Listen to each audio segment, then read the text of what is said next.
آج ہماری نسل نو، ہماری نوجوان نسل کہاں ہے؟ اس کی ترجیحات کیا ہیں؟ اس کی پسند کیا ہے؟ اس کی زندگی کا معیار کیا ہے؟ کیا اس نے واقعی اپنے نبی کو نمونہ بنایا ہے؟ نہیں بنایا ہے۔ اگر بنایا ہوتا تو ہمارا یہ حال نہ ہوتا میرے بھائی۔ پیارے نبی صلی اللہ علیہ وسلم کے اوپر ایمان لانے والے اکثر لوگ نوجوان تھے۔ آپ کے صحابہ کرام میں صف اول کے جو لوگ تھے وہ نوجوان تھے۔ حضرت علی مرتضی نوجوان تھے، حضرت زید ابن حارثہ نوجوان تھے، حضرت بلال ابن رباح نوجوان تھے، حضرت اسامہ بن زید نوجوان تھے، حضرت خالد بن ولید نوجوان تھے۔ جنگ بدر میں ابو جہل کو دھول چٹانے والے دو کم عمر لڑکے تھے۔ آج اگر ہمیں یہ شکوہ ہے ہماری نوجوان نسل برباد ہو گئی تو مجھے کہنے دیجئے کہ آج ہمارے معاشرے میں ان بزرگوں کی بھی کمی ہے جو راتوں میں تہجد پڑھ کے اپنے بچوں کے لیے دعائیں کیا کرتے تھے۔ آج ہمارے معاشرے اور سماج کو ان ماؤں کی بھی کمیاں ہیں جو صبح اٹھ کر کے فجر کے بعد بیٹھ کر کے مصلی پر قرآن کی تلاوت کیا کرتی تھی۔ قرآن کریم کے 28ویں پارے میں سورہ تحریم میں اللہ فرماتا ہے یا ایھا الذین آمنوا قوا انفسکم واہلیکم نارا، اے ایمان والو اپنے آپ کو اور اپنی فیملی کو جہنم کی آگ سے بچاؤ۔ وقودھا الناس والحجارہ، جس جہنم کی آگ کا ایندھن انسان اور پتھر ہوں گے۔ السلام علیکم ورحمۃ اللہ وبرکاتہ۔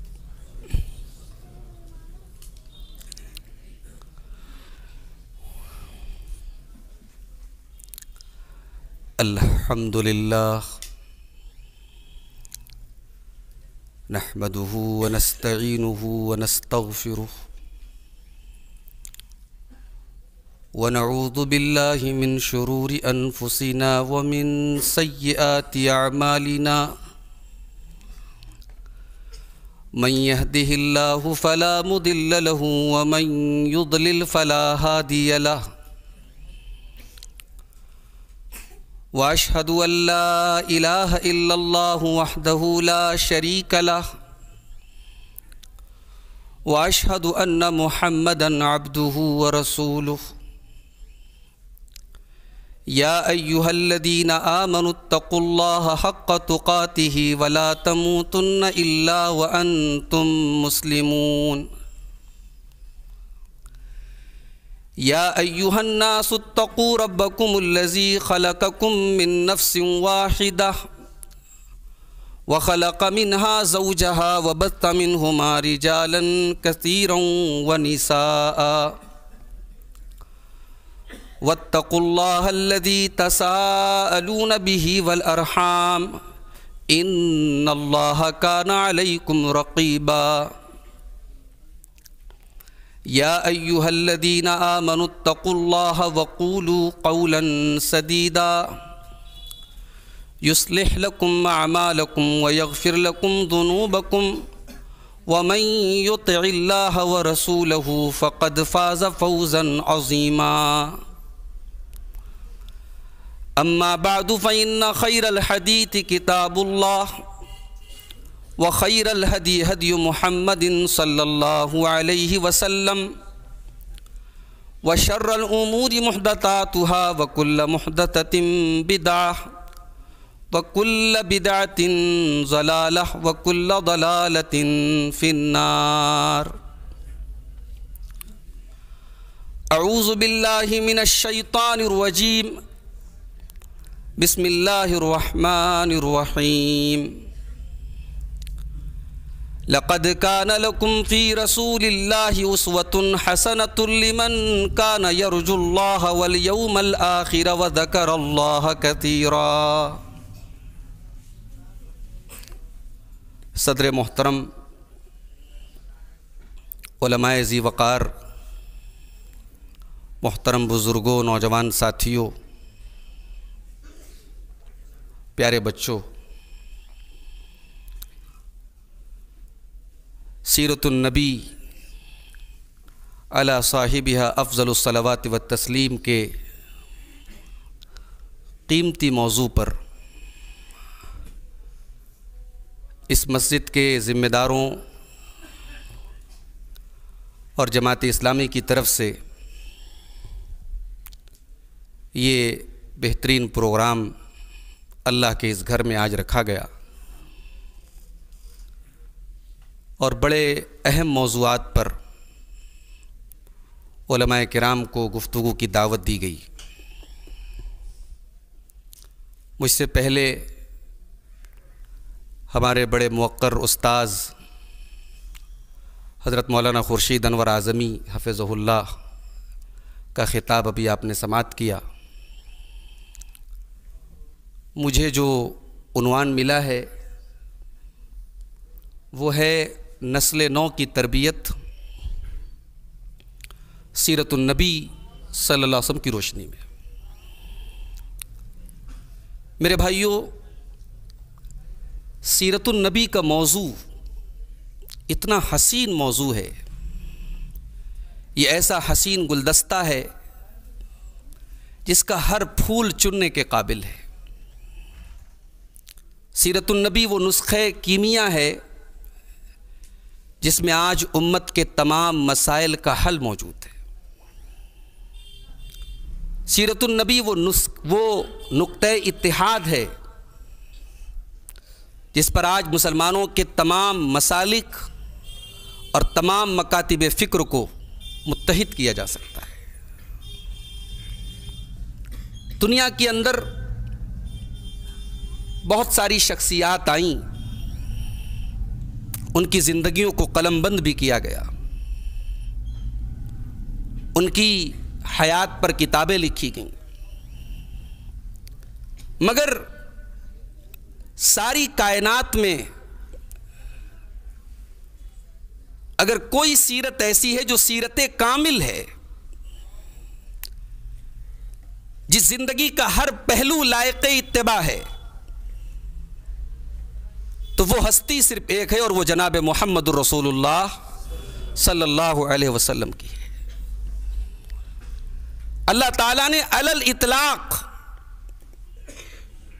اللہ تعالیٰ نے اپنے نبی کی زندگی کی کہ کسی خاص پہلو کو خاص نہیں کیا کہ اس کو نمونہ بنا لو۔ مثال کے طور پر اللہ نے یہ نہیں کہا کہ نماز کو نمونہ بنا لو،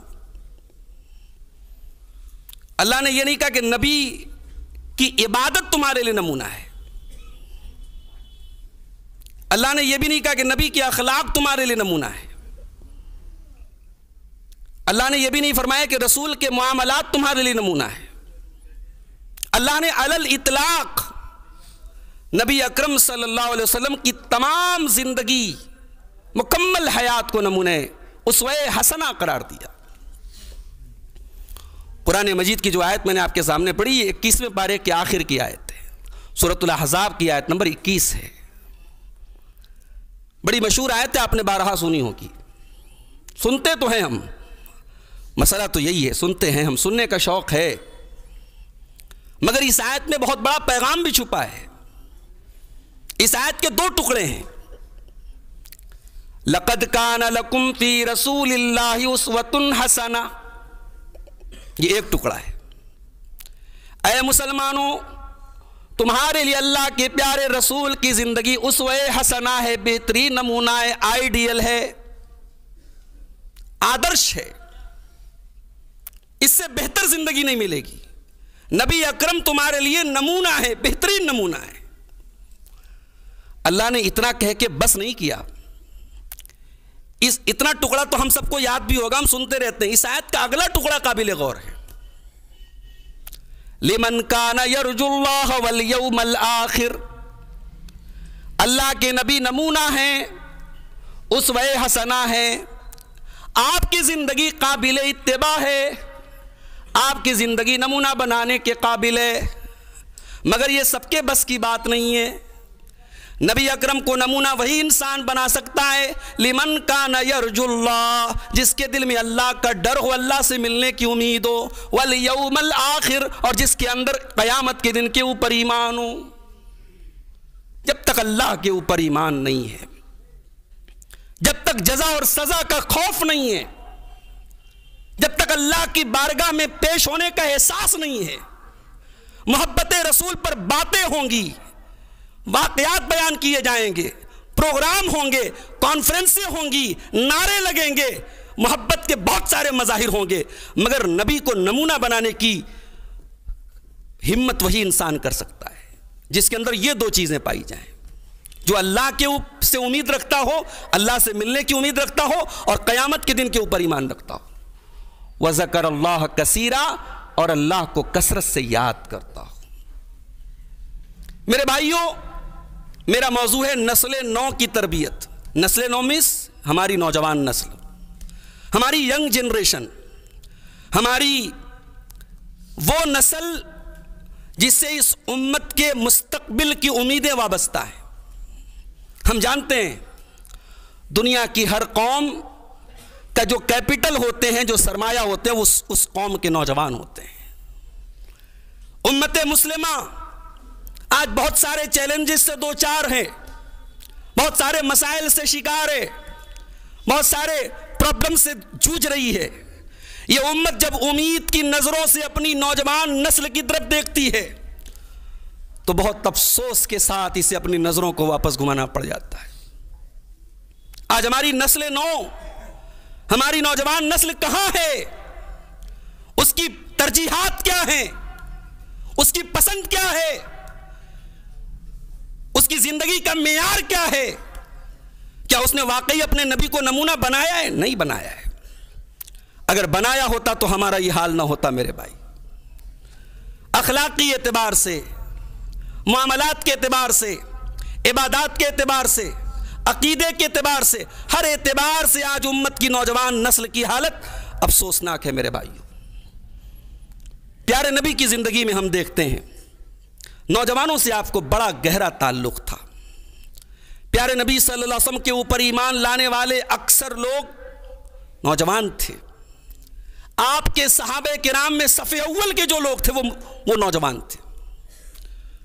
حضرت علی مرتضیٰ نوجوان تھے، حضرت زید ابن حارثہ نوجوان تھے، حضرت بلال ابن رباح نوجوان تھے، حضرت اسامہ بن زید نوجوان تھے، حضرت خالد بن ولید نوجوان تھے۔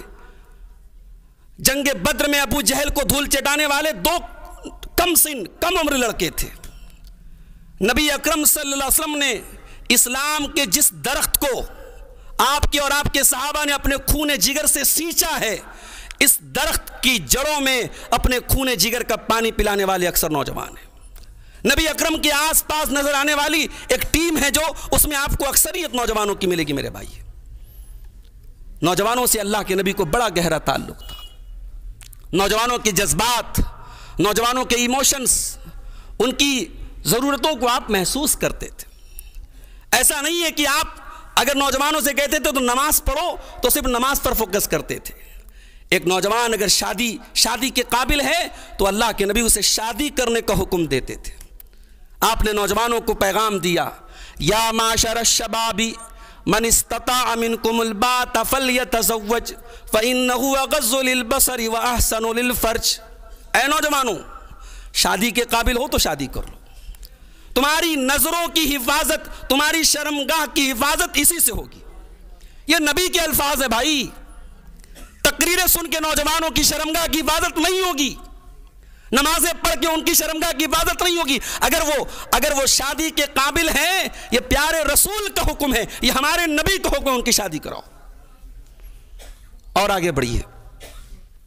ایک مرتبہ ایک قبیلے کے چند لوگ نئے مسلمان ہوئے تھے، پیارے نبی صلی اللہ علیہ وسلم کے پاس آئے۔ اس قبیلے کے اندر ایک نوجوان صحابی تھے، ان کا نام تھا مالک بن حویرث رضی اللہ تعالیٰ عنہ۔ وہ کہتے ہیں اتینا الی النبی صلی اللہ علیہ وسلم ونحن شبابۃ متقاربون۔ ہم لوگ اللہ کے نبی کے پاس آئے، ہماری جو ٹیم پہنچی اللہ کے رسول کے پاس، ہم نوجوانوں کی ٹیم تھی۔ یہ قابل غور بات ہے، ہمارے یہاں فجر کی نماز میں اکثریت بزرگوں کی ملے گی۔ کوئی دینی کام ہو، کوئی دین سے متعلق کام ہو، اس کی باغ دور آج زیادہ بزرگ حضرات سنبھالتے ہوئے نظر آئیں گے، نوجوان پیچھے پیچھے نظر آئیں گے۔ یہاں اللہ کے رسول کے پاس دین سیکھنے کے لیے، دین کو جاننے کے لیے، عبادات کا طریقہ سیکھنے کے لیے صحابہ کی ٹیم آئی اور کہتے ہیں ہم نوجوان تھے۔ فَأَقَمْنَا عِنْدَهُ 20 لَيْلَةً، ہم نے اللہ کے نبی کے پاس 20 دن تک قیام کیا، 20 دن تک رہے۔ اب ظاہر ہے وہ زمانہ آج کے زمانے کی طرح نہیں تھا۔ اب 20 دن اپنی فیملی سے دور ہیں، اب ظاہر ہے بچوں کی یاد آ رہی ہے، اس میں کچھ شادی شدہ بھی رہے ہوں گے، ان کو بیوی کی یاد آ رہی ہے، اہل و عیال کی یاد آ رہی ہے۔ تو حضرت مالک کہتے ہیں دیکھیے اللہ کے نبی اپنے صحابہ کرام کی نفسیات کو کیسا پڑھتے تھے، اپنے ساتھیوں کے مزاج کے کیسے مزاج شناس تھے اللہ کے نبی۔ حضرت مالک کہتے ہیں فلما اشتقنا الی اہلنا، جب ہمارے اندر اپنے گھر والوں کی خواہش پیدا ہوئی، گھر جانے کی خواہش پیدا ہوئی، وَكَانَ رَحِيمًا رَفِيقًا، اور اللہ کے پیارے حبیب بڑے رحم دل تھے اور بڑے رفیق تھے، بڑے نرم دل تھے۔ آپ نے محسوس کر لیا کہ اب ان لوگوں کو گھر جانے کی ضرورت ہے۔ آپ نے فرمایا ارجعوا الی اہلیکم، آپ لوگ اپنے گھروں کو واپس چلے جائیں، اور جو دین آپ نے سیکھا ہے اب جا کر کے اپنے گھر والوں کو، اپنے اہل و عیال کو، اپنی فیملی کو، اپنے پریوار کو سکھائیں۔ وَلْيَؤُمُّكُمْ أَكْبَرُكُمْ، اور جو تم میں عمر دراز ہے، جس کی عمر زیادہ ہے، وہ نماز پڑھائے۔ وَصَلُّوا كَمَا رَأَيْتُمُونِي أُصَلِّي، اور نماز آپ نے مجھے پڑھتے ہوئے دیکھا ہے، اسی طریقے پر جا کے آپ اپنے گھروں میں، اپنے قبیلے میں جا کے نماز پڑھیں۔ اس حدیث کو بیان کر کے میں یہ بتانا چاہتا ہوں کہ اللہ کے پیارے نبی اپنے نوجوان صحابہ کرام کے جذبات کو سمجھ گئے کہ اب ان کو گھر کی یاد آ رہی، ان کو گھر بھیج دیا آپ نے۔ یہ تعلق تھا اللہ کے نبی کے صحابہ کرام، نوجوان صحابہ کرام سے۔ آج مسئلہ یہ ہے میرے بھائی، ہمارے بزرگوں کو شکایت ہے ہمارا نوجوان بڑا بگڑ گیا ہے، ہمارا نوجوان بڑا عیاش ہوتا چلا جا رہا ہے، ہمارا نوجوان نشہ خوری کی طرف جا رہا ہے، ہمارا نوجوان شراب نوشی کی طرف جا رہا ہے۔ سوال یہ ہے، یہ نوجوان آج نوجوان ہوئے ہیں، کل یہ بچے تھے، اور یہ کسی کے بیٹے ہیں، اور یہ کسی کے بھائی ہیں، اور کوئی ان کا باپ ہے، اور کوئی ان کا گارجین ہے، یہ بچیاں ہیں، کوئی ان کی ماں ہے، کوئی ان کی بڑی بہن ہے، کوئی خالہ ہے، کوئی پھوپھی ہے۔ یہ جو گارجین ہیں ان کی کیا ذمہ داری ہے میرے بھائی؟ بچوں کو پیدا کرنا، بچوں کو دنیاوی سہولتیں دینا، یہی صرف ایک ماں باپ کی ذمہ داری نہیں ہے۔ ماں باپ کی بہت بڑی ذمہ داری اپنی اولاد کی تربیت ہے، اور میں بڑے وثوق کے ساتھ اور بڑے اعتماد کے ساتھ کہتا ہوں کہ اگر قیامت کے دن وہ بیٹا پکڑا جائے گا جس نے ماں کی خدمت میں کوتاہی کی ہے، جس نے باپ کے ساتھ اگر کسی قسم کی بدتمیزی کی، اگر اس بیٹے کی پکڑ ہوگی تو وہ باپ بھی نہیں بخشا جائے گا جس نے اپنے بچوں کی حق تلفی کی ہوگی، جس نے اپنے بچوں کی تربیت صحیح طریقے سے نہیں کی ہوگی، جسے اپنے بچوں کی دنیا کی تو یاد رہی، اپنے بچوں کی دنیاوی تعلیم تو یاد رہی، اپنے بچوں کے لیے پراپرٹی بنانا تو یاد رہا، اپنے بچوں کے لیے بزنس کو آگے بڑھانا تو یاد رہا، اپنے بچوں کے دین کی کوئی فکر نہ رہی، اپنے بچوں کی آخرت کی کوئی فکر نہ رہی، اس باپ کی گردن پکڑی جائے گی قیامت کے دن۔ یہ اولاد ہماری گردنوں پر بہت بڑی امانت ہے میرے بھائی، اور یہ پیارے نبی نے ہمیں سبق دیا ہے۔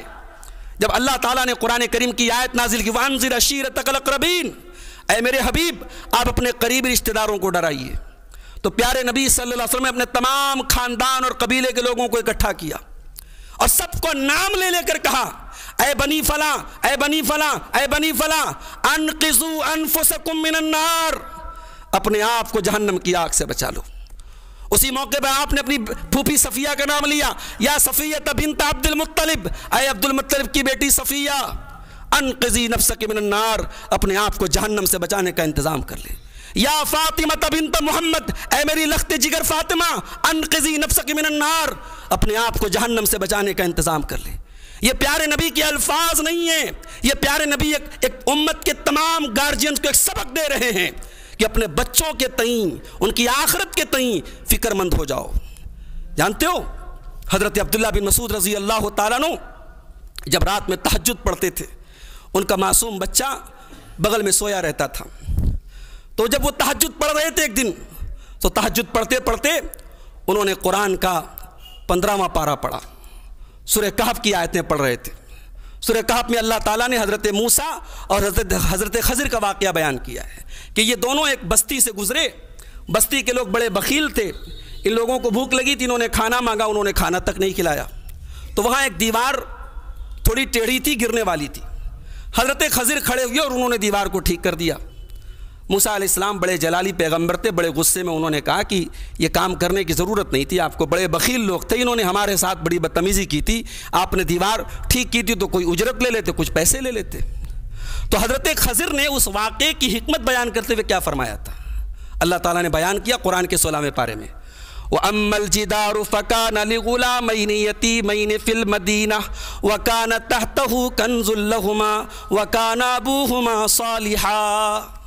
کہا کہ وہ دیوار دو یتیم بچوں کے مکان کی دیوار تھی، ان بچوں کا باپ ایک نیک انسان تھا، باپ نے مرنے کے پہلے بچوں کے لیے اس مکان کی دیوار میں خزانہ چھپایا تھا، دیوار گر جاتی خزانہ نکل آتا، گاؤں والے لوٹ لیتے، ان بچوں کا حق مارا جاتا، باپ نیک تھا، نیک باپ کی اولاد کے مال کی حفاظت کرنے کے لیے اللہ نے ایک پیغمبر کو مقرر کر دیا کہ جاؤ اس دیوار کو گرنے مت دو۔ اس آیت کی تفسیر میں علامہ ابن کثیر لکھتے ہیں حفظا بصلاح ابیہما، دیکھو ان دونوں بچوں کے مال کی حفاظت کیوں ہوئی؟ ان کے باپ کی نیکی کی وجہ سے ہوئی۔ آج لوگ اپنے بچوں کے فیوچر کے لیے کیا کیا کرتے ہیں؟ LIC کی پالیسیز لیتے ہیں، پراپرٹیز خریدتے ہیں، بینک بیلنس اکٹھا کرتے ہیں، اچھا کاروبار بڑھاتے، کیوں؟ ہمارے پریوار کو ہمارے بعد دقت نہ آئے، ہماری اولاد کو ہمارے بعد پریشانی نہ آئے۔ قرآن کریم کی یہ آیت پیغام دے رہی ہے، اولاد کا فیوچر اگر ایشورڈ کرنا چاہتے ہو، اولاد کا بھوشیہ اگر سنشچت کرنا چاہتے ہو، اولاد کا مستقبل اگر بہتر بنانا چاہتے ہو، اپنے آپ کو نیک بناؤ، صالح بناؤ، اپنے آپ کو دیندار بناؤ، تمہاری دینداری، تمہارا تقوی، تمہاری صالحیت تمہارے بچوں کے کام آئے گی۔ حضرت عبداللہ بن مسعود کہتے ہیں تہجد پڑھ رہے ہیں اور قرآن کی اسی آیت کو پڑھتے ہوئے رونے لگتے ہیں، اور اپنے سلام پھیرنے کے بعد اپنے بچے کی طرف دیکھ کے کہتے ہیں من اجلک یا بنیا، اے میرے بچے تیری وجہ سے، تیرے لیے تیرا باپ راتوں میں تہجد پڑھ رہا ہے۔ میرے بھائیوں، وہ باپ آج اگر ہمیں یہ شکوہ ہے ہماری نوجوان نسل برباد ہو گئی، تو مجھے کہنے دیجئے کہ آج ہمارے معاشرے میں ان بزرگوں کی بھی کمی ہے جو راتوں میں تہجد پڑھ کے اپنے بچوں کے لیے دعائیں کیا کرتے تھے۔ آج ہمارے معاشرے اور سماج کو ان ماؤں کی بھی کمیاں ہیں جو صبح اٹھ کر کے فجر کے بعد بیٹھ کر کے مصلی پر قرآن کی تلاوت کیا کرتی تھی۔ تربیت بہت بڑی ذمہ داری ہے میرے بھائی، اور نبی اکرم نے ہمیں یہ سبق دیا ہے کہ تربیت کہاں سے شروع ہوتی ہے۔ پیارے نبی کھانا کھا رہے ہیں، ایک بچہ آپ کے ساتھ بیٹھا ہے، بچے کا نام کیا ہے؟ عمر بن سلمہ۔ یہ حضرت ام سلمہ کا بیٹا ہے، اللہ کے پیارے نبی کا ربیب ہے، اللہ کے پیارے نبی نے اس کو پالا ہوا ہے۔ یہ بچہ کھانا کھا رہا ہے، بچہ بائیں ہاتھ سے کھانا کھانے لگتا ہے۔ اللہ کے پیارے نبی فرماتے کل بیمینک وسم اللہ، اے بچے بسم اللہ پڑھ کے کھانا کھاؤ، داہنے ہاتھ سے کھانا کھاؤ۔ اللہ کے پیارے نبی نے وکل مما یلیک، اور اپنے سامنے سے کھانا کھاؤ، پوری پلیٹ میں ہاتھ مت گھماؤ۔ تین اصول سکھائے اللہ کے نبی نے، بسم اللہ پڑھ کے کھانا کھاؤ، اور داہنے ہاتھ سے کھانا کھاؤ، سامنے سے کھانا کھاؤ۔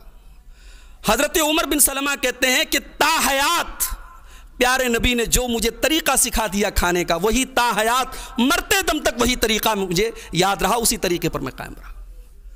یہ جو ہم پڑھتے ہیں نا، بچوں کی سائیکولوجی میں یہ پڑھایا جاتا ہے کہ بچوں کو جو سکھا دیا جائے وہ پتھر کی طرح انمٹ ہو جاتا ہے، ان کے دماغ پہ نقش ہو جاتا ہے۔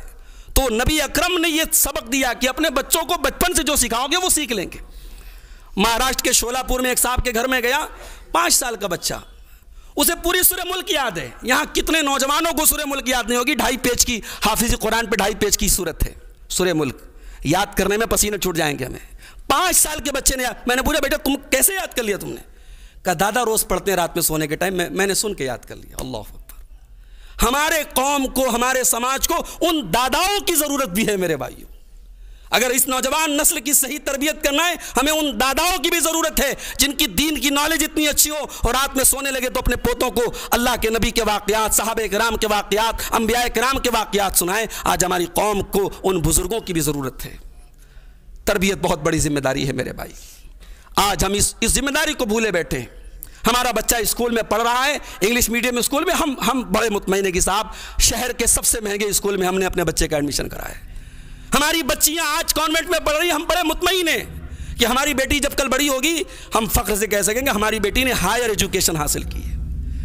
ہائر ایجوکیشن تو دیا آپ نے اپنی بچیوں کو، دین کتنا سکھایا آپ نے اپنی بیٹیوں کو، آپ کی اولاد نے دین کتنا سیکھا۔ ہمارے یہاں ماشاءاللہ ساری کا کاروبار ہے، اللہ بڑی مشکلات اور پریشانیوں کا بھی دور چل رہا ہے، اللہ آسانی فرمائے، برکتیں دے ہمارے کاروبار میں. لیکن میرے بھائی، بچہ آپ کا بڑا ہوا، آپ کا کاروبار بچے نے سنبھالا، کاروبار میں نئے نئے طریقے آپ کے بچے نے آزمائے. آپ کے بچے کے پاس دین کی کیا جانکاری ہے، دین کی کیا نالج ہے؟ آپ کا بچہ حلال و حرام کے متعلق کتنا فکر مند ہے؟ آج علماء کے پاس وہ فون آنے بند ہو گئے، مولوی صاحب یہ کاروبار کر سکتے ہیں کہ نہیں؟ اب تو کاروبار کرنے کے بعد فون آتا ہے، ہاں یہ شروع کر دیا، اب یہ کیسا، یہ بتائیے. وہ زمانہ تھا لوگ علماء کے پاس فون کرتے تھے، کوئی نیا کام کرنا ہے سوچتے تھے. حضرت عمر فاروق کہا کرتے تھے، بازار مدینہ کے بازار میں جاتے تھے، کہا کرتے تھے لا یبیع فی ھذا السوق الا من فقہ فی الدین، کہ اس مارکیٹ میں وہی بزنس کرے جو دین کا جانکار ہو. بھائی آپ حدیث کی کتابوں میں جا کے دیکھیں، کتاب البیوع کے نام سے ایک الگ سے پورا چیپٹر ہے، تجارت کیسے کی جائے، بزنس کیسے کی جائے. شریعت نے ہمیں کاروبار کے معاملے میں، بزنس کے معاملے میں آزاد نہیں چھوڑا، وہاں بھی اصول بتائے ہیں، وہاں بھی قوانین بتائے ہیں، وہاں بھی جائز ناجائز بتائے. ہمیں بس اس سے مطلب ہے ہمارا بیٹا بزنس کو آگے لے کے جا رہا ہے، ہمیں بچوں کی آخرت کے متعلق کوئی فکر نہیں ہے، حلال و حرام کے متعلق کوئی فکر نہیں ہے. اللہ کے پیارے نبی کو فکر ہوتی تھی میرے بھائی.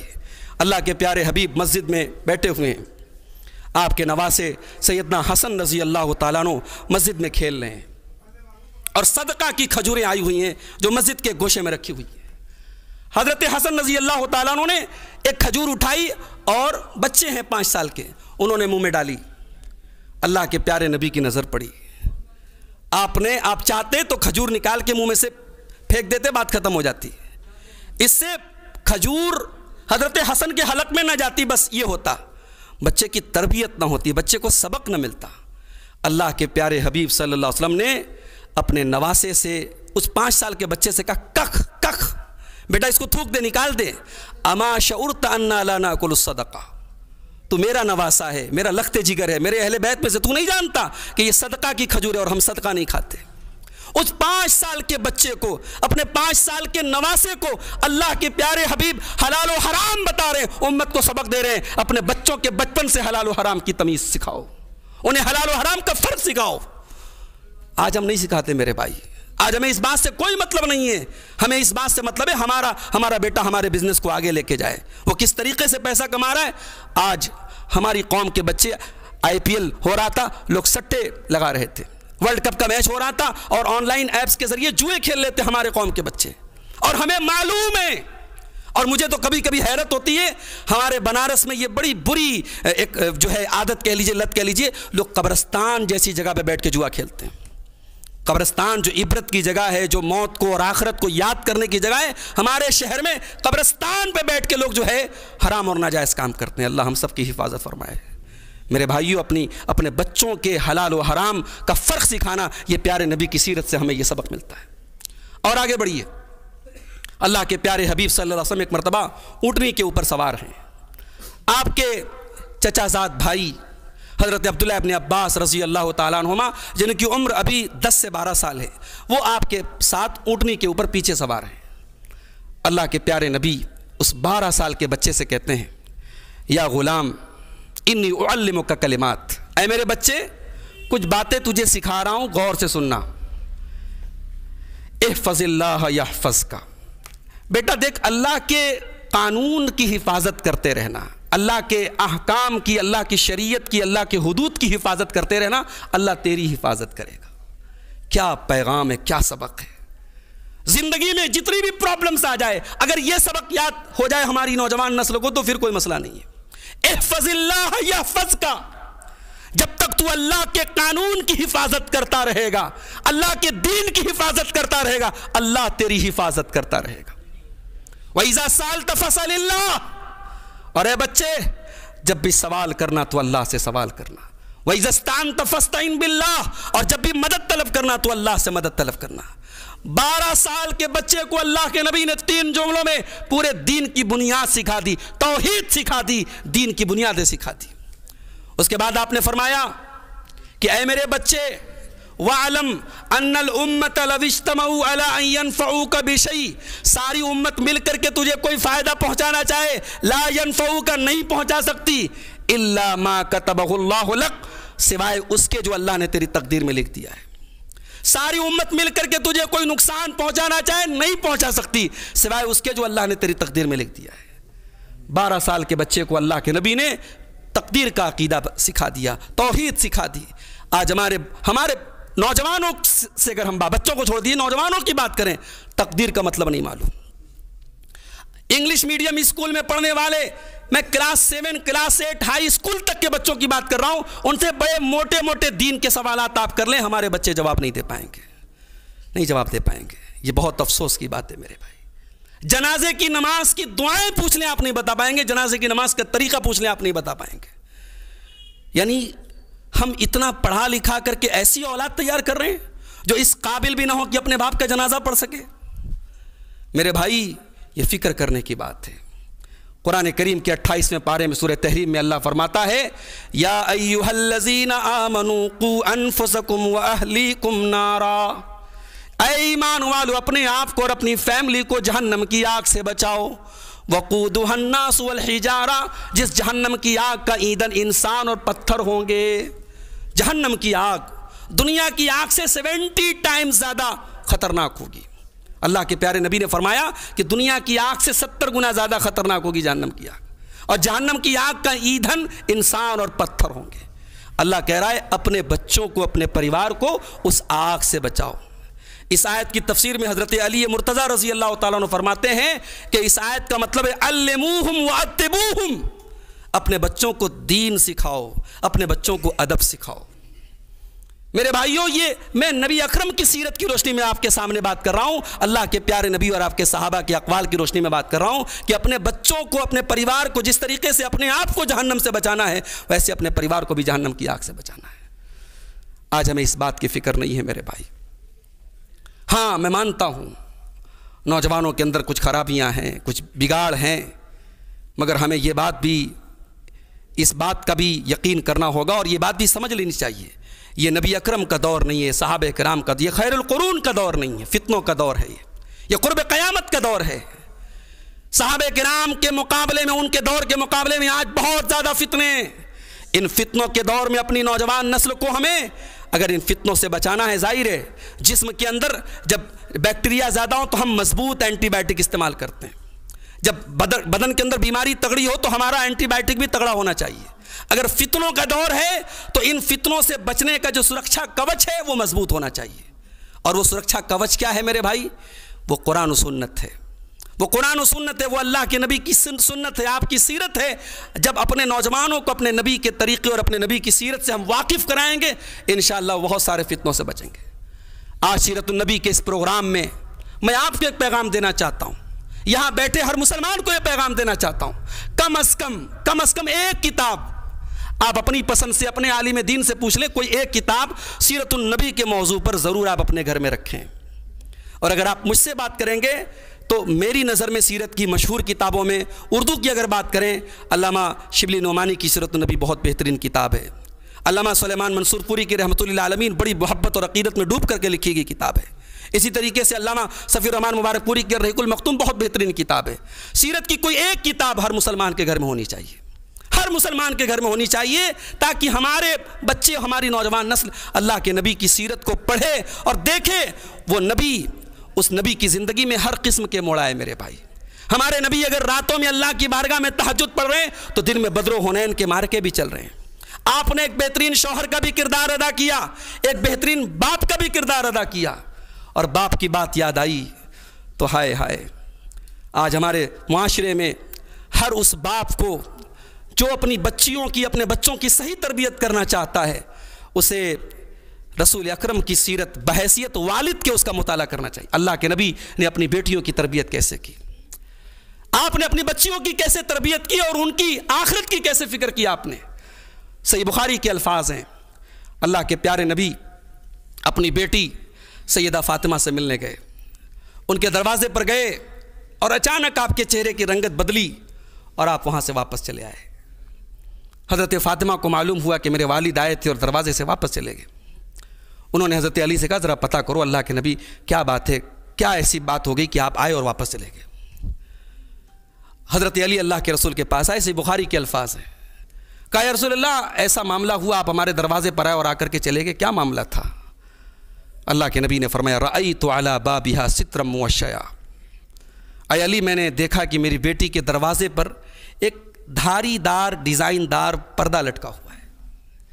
اس حدیث کی شرح میں حافظ ابن حجر لکھتے ہیں بھئی دروازے پر پردہ لٹکانا کوئی حرام کام تو نہیں ہے، کوئی ناجائز کام، کوئی مکروہ کام تو نہیں ہے، اور اگر چلو مان لو کچھ ڈیزائن تھے، کچھ دھاری دار اس پر نقش و نگار بنے تو یہ بھی کچھ حرام نہیں تھا، مگر یہ رسول اکرم کا انداز زندگی تھا۔ آپ نے اپنے آپ کو دنیا کی سب سے کم ضروریات جس سے پوری ہو جائے وہ لائف اسٹائل آپ نے خود اور آپ کے اہل بیت نے اختیار کیا تھا۔ آج ہمارے گھروں میں جو بے برکتی ہے میرے بھائیوں، مجھے کہنے دیجئے، آج ہمارے گھروں سے قناعت اڑ گئی۔ اللہ کی کتنی نعمتیں ہم کو میسر ہے جو آج کروڑوں لوگوں کو حاصل نہیں ہیں، پھر بھی ہمارے زبان پر ہمیشہ شکوہ رہتا ہے، ہماری عورتوں کی زبان پر ہمیشہ شکوہ رہتا ہے۔ جاؤ بتاؤ اپنے گھر کی عورتوں کو کہ تمہارے نبی کے اہل بیت نے 2 مہینے تک، اماں عائشہ فرماتی ہیں 2 مہینے تک ہمارے گھروں میں چولہا نہیں جلتا تھا اور ہم کھجور کھا کے اور پانی پی کے گزارا کیا کرتے تھے۔ اللہ کے رسول کی ازواج مطہرات، اس امت کی سب سے بہترین عورتیں، ان کے کمرے کوئی بلڈنگ نہیں تھی، ان کے کمرے کوئی سنگ مرمر کوئی ماربل نہیں بچھے تھے، چھوٹے چھوٹے مٹی کے کمرے تھے۔ ان کمروں میں اس امت کی ماؤں نے زندگی گزاری تھی۔ میرے بھائی، میرے نبی نے کیسا لائف اسٹائل اختیار کیا تھا؟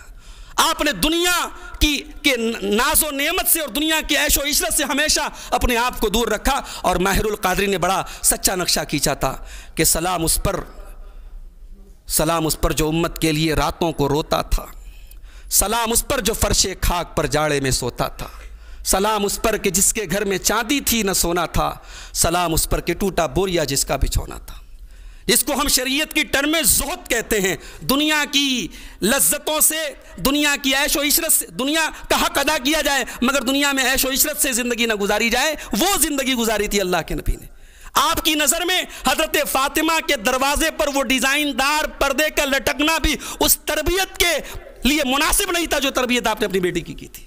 آپ نے کہا اے علی ما لی ولد دنیا، جب میرا دنیا سے کوئی لینا دینا نہیں، میری بیٹی کے دروازے پر یہ پردہ کہاں سے آیا؟ کہا یا رسول اللہ پھر کیا کروں میں اس پردے کا؟ کہا لے جاؤ اسے مدینہ کے کسی غریب پریوار کو دے دو، کسی غریب گھر کو دے دو، اس کی قیمت سے وہ فائدہ اٹھا لیں، ان کو دے دو، میری بیٹی کے دروازے پر وہ پردہ نہیں ہو۔ یہ تربیت کی تھی اللہ کے پیارے نبی نے اپنی بیٹی کی۔ ایک مرتبہ حضرت فاطمہ آپ کے پاس آئیں اور گھر میں وہ اپنے ہاتھوں سے چکی چلاتی تھی، ان کے ہاتھوں پہ نشانات پڑ گئے تھے۔ ان کو معلوم ہوا کہ میرے ابو کے پاس کچھ غلام آئے ہیں، کچھ لونڈیاں آئی ہیں، انہوں نے سوچا کوئی ایک غلام مجھے مل جائے، میرے گھر میں بھی کچھ کام میں مجھے آسانی مل جائے۔ آئیں، اللہ کے پیارے حبیب سے ملاقات نہیں ہوئی، اماں عائشہ سے ملاقات ہوئی، ان کو پیغام سنا دیا کہ ابا سے آپ میرے والد سے یہ پیغام میرا سنا دیں۔ متفق علیہ روایت ہے صحیح بخاری اور صحیح مسلم کی۔ اللہ کے پیارے نبی اپنی بیٹی کے گھر پہنچے، اسی وقت جس وقت آپ کو معلوم ہے کہ میری بیٹی آئی تھی، مجھ سے ملاقات نہیں ہوئی، آپ اپنی بیٹی کے گھر پہنچے، اور سیدنا علی فرماتے ہیں کہ میں اور حضرت فاطمہ ہم دونوں بستر پہ لیٹے ہوئے تھے، اللہ کے پیارے نبی ہمارے بستر پہ آئے، اور آنے کے بعد آپ نے بڑے درد بھرے لہجے میں کہا کہ اے میری بیٹی فاطمہ، میرے وہ دین کے طلبہ، میری مسجد میں دین سیکھنے والے وہ غریب صحابہ اصحاب صفہ، ان کی ضرورتوں کے لیے اناج نہیں ہے، ان غلاموں کو بیچ کر تیرا باپ ان دین کے طلبہ، ان دین کے اسٹوڈنٹس کے لیے کھانے کا انتظام کرے گا، تیرا باپ تجھے غلام اور لونڈی فراہم نہیں کر سکتا۔ اللہ اکبر۔ آج لاک ڈاؤن کے بعد کتنے مدرسے ہیں جو بند ہو گئے، تالے لگ گئے، ان اداروں کو چلانے کے لیے جو سال میں چندے ہوتے تھے، ظاہر ہے جن گھروں سے چندے آتے تھے، جن امیر امراء کے ہاں سے چندے آتے تھے، ان کے کاروبار بھی ڈاما ڈول ہو گئے، ان کے چندے ملنے بند ہو گئے، کتنے مدرسے بند ہو گئے۔ یہ دینی ادارے بڑی آسانی سے نہیں چلتے ہیں میرے بھائیوں، ان کے نوزماں اور ان کے ذمہ داروں کے دماغ پر بہت بڑا ایک بوجھ ہوتا ہے، اور یہ اللہ کے رسول صلی اللہ علیہ وسلم کے زمانے سے چلا آ رہا ہے، دین کے اداروں کو چلانا۔ اللہ کے نبی نے اپنے ان دین کے طلبہ کی کتنی قدر کی، آپ نے کہا کہ اے میری بیٹی، ان کا جب تک حق پورا نہیں ہو جاتا میں تجھے غلام و لونڈی نہیں دے سکتا، لیکن ہاں اے میری بیٹی، میں تجھے ایک تسبیح سکھاتا ہوں، جب تو رات میں بستر پہ سونے جایا کر تو 33 مرتبہ سبحان اللہ، 33 مرتبہ الحمدللہ اور 34 مرتبہ اللہ اکبر پڑھ لیا کر۔ آپ نے اپنی بیٹی کو بھی سکھایا، اپنے داماد کو بھی سکھایا۔ سیدنا علی کہتے ہیں کہ جس دن نبی اکرم نے مجھے یہ تسبیح سکھائی، یہ بھی قابل غور بات ہے، ہمارے یہاں تقریریں سننے کا ایک مزاج ہے، اللہ یہ بھی بہت اچھی چیز ہے، اگر سن بھی رہے اس مادیت کے دور میں بہت اچھی بات ہے، مگر سن کر کے عمل کرنے کا جو مزاج صحابہ کے اندر تھا وہ مزاج ہمارے اندر پیدا ہونا چاہیے۔ حضرت علی کہتے جب سے میں نے یہ تسبیح اپنے پیارے نبی کی زبان سے سنی میں نے کبھی یہ تسبیح نہیں چھوڑی ہے۔ راوی نے کہا کہ اے علی مرتضیٰ، آپ کی زندگی میں ایک بڑی مشکل ترین رات آئی تھی، جنگ صفین والی رات، جس رات جنگ صفین ہوئی تھی، اگلی صبح جنگ صفین ہوئی تھی، کیا اس رات بھی آپ نے یہ تسبیح پڑھی تھی؟ آپ نے فرمایا ولا لیلۃ صفین، میں نے صفین کی رات بھی یہ تسبیح پڑھی تھی۔ میرے بھائیوں، یہ اللہ کے رسول کی تربیت کا انداز تھا۔ آج ہمیں اپنے بچوں اور بچیوں کی تربیت اللہ کے رسول کی اسی سیرت کی روشنی میں کرنے کی ضرورت ہے۔ میں یہ نہیں کہتا آپ ڈنڈا لے کے کھڑے ہو جائیں، اس نوجوان نسل کو جہاں پیار کی ضرورت ہے پیار برسائیں۔ آج ہم شکایت کرتے ہماری بچیاں غیروں کے ساتھ بھاگ رہی ہیں، اخباروں میں خبریں آتی ہیں مسلمان لڑکیاں غیروں کے ساتھ بھاگ رہی ہیں۔